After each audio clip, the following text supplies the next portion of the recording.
The night my wife told me to get out of her face, I was holding a grocery receipt I didn't recognize and standing in a kitchen I thought I understood. That was the moment I realized something was deeply wrong, not because of the words she used, but because of how calm she was when she said them. No yelling, no heat, just cold dismissal, like I was an inconvenience she'd finally decided to name. Let me back up. My name is Mark. I'm 56 years old, and until recently, I thought I was in a stable, peaceful marriage with my wife, Laura. We'd been together 6 years. No kids, just coffee every morning, dinners most nights, reruns of crime shows on the couch, and quiet companionship. We weren't passionate people, but I thought that was just how comfort looked after a certain age. I worked as a logistics coordinator. Laura worked in client relations for a regional real estate firm. We both had steady hours, commuted separately, and spent our evenings mostly side by side, her scrolling her phone, me reading or finishing up work emails, until she stopped coming home on time. At first it was little things. I'm staying late at the office,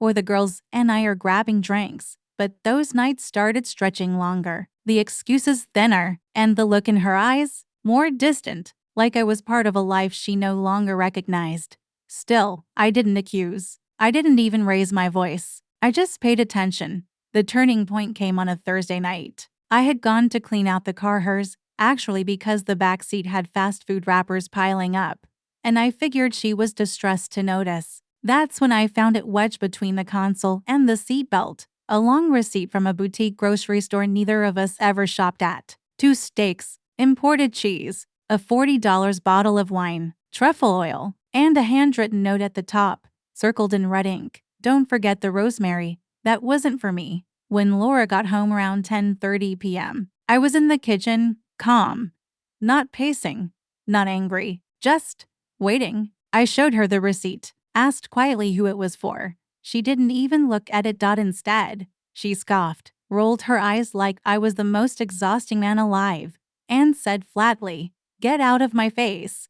Not what receipt, not it's for a coworker, not even a lie, just a dismissal. I didn't yell, I didn't cry, I didn't beg her to explain. I just stood there and realized, in full clarity, that whatever we had was over and I was the last one to know. I nodded, said nothing. I put the receipt in the drawer with the takeout menus, walked upstairs, and took a long shower. By the next morning, I'd made a decision. I wasn't going to fight for someone who'd already checked out. I wasn't going to chase answers she clearly didn't want to give. I'd give her what she wanted, space, but not the kind she expected. I stopped asking where she was going, stopped waiting up, stopped texting, "Are you safe?" when midnight rolled around and she still wasn't home. She wanted distance, fine, but it wouldn't come with emotional access. No more shared calendars, no more warmth over dinner. I became background noise, and quietly, I turned off the volume. It took her less than a week to notice.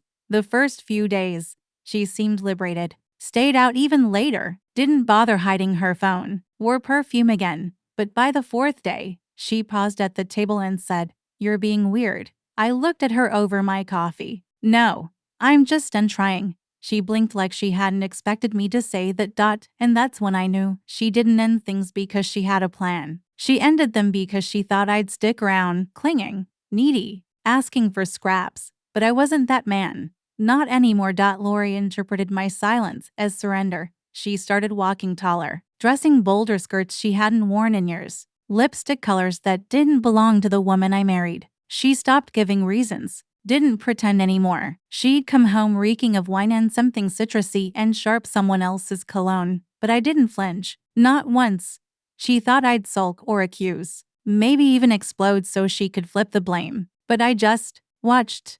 And while she played reckless, I played quiet. I began noticing things. Subtle at first. Her phone no longer buzzed around me. Always on silent. Always face down. Her car mileage made no sense with her meetings downtown. The hotel key I spotted in her bag one evening didn't match any client itinerary on her desk. I didn't confront her. I made copies, printed her bank statements, labeled each entry she couldn't explain. $225 at La Rive, a restaurant we'd never been to together. $400 from a hotel spa. Jewelry from a boutique in Denver I'd never heard her mention. Meanwhile, I said nothing. Played the part. ate dinner at home, cleaned the house, did my work. That's when her confidence turned into arrogance.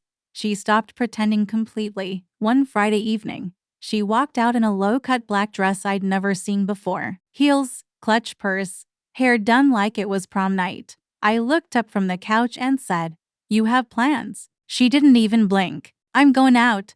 "Where to?" She shrugged. "Just out." And with that, she left. No lie. No cover. Nothing. But something strange happened when the door clicked shut. I smiled because I realized she wasn't free. She was flailing, running headfirst into something she thought was freedom but was really just selfishness and lipstick. She didn't have a plan. She had a fantasy, and I was no longer part of it. I opened my laptop and created a folder for attorney. That night, I organized everything: photos of receipts, phone logs, bank records. I didn't want revenge. I wanted clarity. I wanted closure wrapped in facts. Over the next 2 weeks, I made appointments, not just with a lawyer, but with a therapist. I started walking every morning before sunrise. I reconnected with my brother, who I hadn't seen in months. I even replaced the recliner she always hated, not because I was angry but because I wanted to sit in a chair I liked, in a life I was finally rebuilding. The more I stepped back, the more unrecognizable she became. She didn't ask how my day was, didn't notice I'd canceled our shared credit card or changed the password on our streaming accounts. She was too busy chasing late nights and dopamine hits. And then, one Saturday morning, I decided to test something.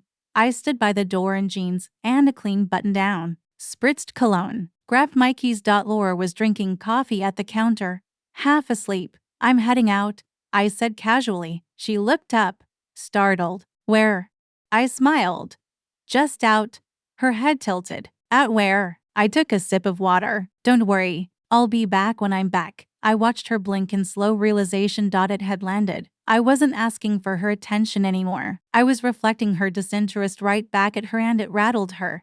That night, I stayed out until midnight. Didn't text, didn't call, just drove to the lake, sat on a bench with a coffee, and let the silence settle into my bones. It was peaceful, the kind of peace I hadn't felt in years. When I got home, she was sitting on the couch, pretending to watch TV. I walked past her like smoke. No explanation, no questions, because I owed her nothing now. The next morning, I called my lawyer, scheduled a meeting, not to threaten, not to scare, but to begin. The version of me who once loved Laura still existed, but he wasn't in charge anymore. That man had been traded in for someone sharper, quieter, more deliberate. And that man was finally ready to act. The day of the confrontation wasn't planned. It just felt right. I'd printed everything: the receipts, the photos, the call logs. I even had the hotel loyalty program pulled up: her name, her email, her member number tied to 5 recent visits. I waited until Sunday morning. Laura walked in from the gym, or so she claimed, hair done, makeup still fresh. She tossed her bag on the counter like nothing was wrong. But this time, I was already seated at the kitchen table, calm, waiting. A manila folder sat beside my coffee. Her phone was charging beside it. She froze mid-step. "What's all this?" she asked. I looked at her without emotion. "Everything." She laughed. Too loudly. "Everything what?" I opened the folder and slid a photo across the table. It was her at Le Rive, with him. They weren't kissing, but they weren't trying to look innocent either. Her face went pale. I kept going like a surgeon with steady hands, each item laid out with care. Receipts, charges, maps, messages. "You said you were at a client dinner," I said, tapping the receipt. "But this charge, that was at 11:30 p.m. to entrees, champagne." Her voice cracked. "I can explain. I know you can. I'm just not interested." She sat down slowly, like the weight of the lie finally found her spine. "Mark, it wasn't serious. It didn't mean anything. You made it mean something. You were distant." She snapped. "You stopped trying." I tilted my head. "I stopped asking where you were every night while you were lying to me." She blinked hard, then leaned in. "Are you saying you've been spying on me?" "No," I replied. "I've been preparing to stop being lied to." She looked like she might cry, but I didn't care. Not anymore. I slid one last item across the table: a business card with my lawyer's name. "You said you wanted space," I told her. "Now you have it." For a second, I saw the old Laura, The one who used to ask about my day, who used to dance with me in the kitchen on Saturday mornings. But it was just a flicker. She stood up fast. "You're making a huge mistake." "I already did," I said. 6 years ago, she left without another word. Over the next few days, I removed her access from the bank accounts, canceled all joint cards, notified HR at work, and had my lawyer file for separation. Everything was quiet. No yelling, no public drama. She texted a few times, then less, then not at all. Until 3 weeks later, she showed up on the front porch in a raincoat, no umbrella, makeup streaked, eyes red. "I made a mistake," she said, voice trembling. "He's not who I thought he was." I didn't flinch. "I want to come back." I looked her in the eye and said, "Then you want something you gave away." She opened her mouth to argue, but I closed the door, not in anger, just finality. 6 months later, I ran into her at the grocery store. She looked smaller somehow, thinner, hollowed out. I was picking up dinner for to my new partner waiting back home. She looked at my cart and said, "You look good." "I feel good."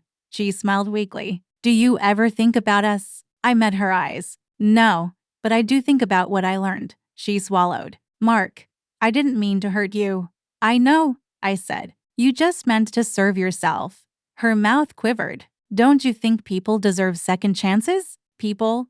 "Yes," I said, "but not every person." And I walked away. That night, I grilled the steaks and lit a candle. My new partner laughed at one of my dumb jokes and leaned her head on my shoulder, and I felt something I hadn't felt in years. Peace. Not the peace of silence. The peace of knowing I'd survived loving someone who didn't love me back and walked away without losing myself.